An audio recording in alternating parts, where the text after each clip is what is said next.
Today, we're going to do a monthly planning session for your business. This is something that you can repeat every month, or depending on your brain and your business, you can modify this and do it quarterly, whatever works for you.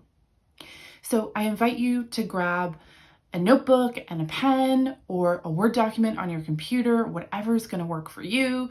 Get a beverage if you like, and actually follow along and do this with me. If you don't know me, my name is Kayla Droog, and I love helping small business owners create more time and efficiency so they can focus on serving their clients and growing their businesses. So let's dive into our monthly planning.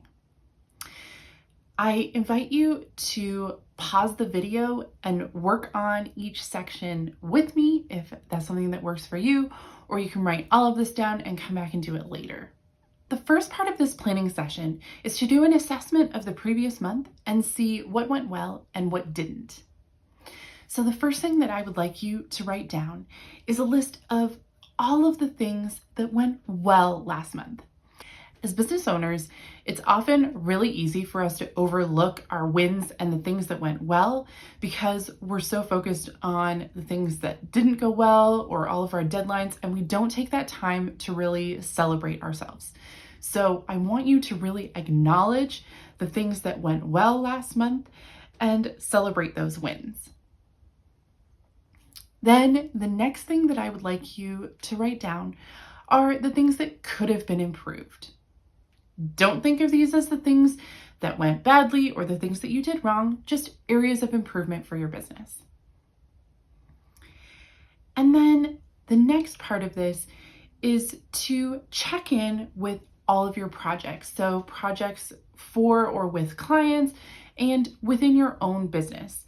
How are they coming along? Are there projects that you've finished? Are there new projects that you've started? Are there things that got put on the back burner? Are there things that are going to become more of a priority in the upcoming month? Just check in with all of them and see where they're at. This is going to help you to identify your priorities for the upcoming month. And then going along with this, I invite you to check in with your goals from the previous month. What did you achieve? What did you have to set aside because of other priorities? And again, this is going to help you figure out what you might need to focus on in the next month. Now, when you are looking at goals that you did and didn't achieve, I invite you to do this without judgment. So if there are goals that you didn't do, that doesn't say anything bad about you, because I guarantee that you didn't just sit around doing nothing last month. It probably means that other things came up that became more of a priority and you weren't able to do that thing you had originally intended. And that's completely okay. So please don't feel bad about yourself if there are things you didn't achieve that you wanted to. Okay, now that we have done this assessment of the month that just happened, we're going to do our planning for the upcoming month. So the first thing that I invite you to do is to write down a list of all of the things that you would like to achieve in this next month. Now, this is just a brain dump. Write down everything you can think of. Don't think about what's more important or urgent. Don't think about what is reasonable to complete in a month. Just brain dump everything that you can think of. Okay, once you have brain dumped absolutely everything, this is where we're going to prioritize. So use highlighters with different colors, use numbers or symbols, circle things, underline things, whatever organization system makes the most sense to your brain. I invite you to identify things on the list that are more urgent, that are a higher priority, and really get clear on what's most important to achieve in the upcoming month and what can wait, what's a lower priority. And really do your best to narrow down your priority for the upcoming month to 1 to 3 things max. Of course, there's going to be other things that you want to achieve, but if you can really identify those top priorities, that's going to help you to tailor your daily and weekly tasks so that you know you're focused on those goals. So once you've picked your 1 to 3 things that are really your top priority for this month, Now we're going to come up with an action plan to achieve those things.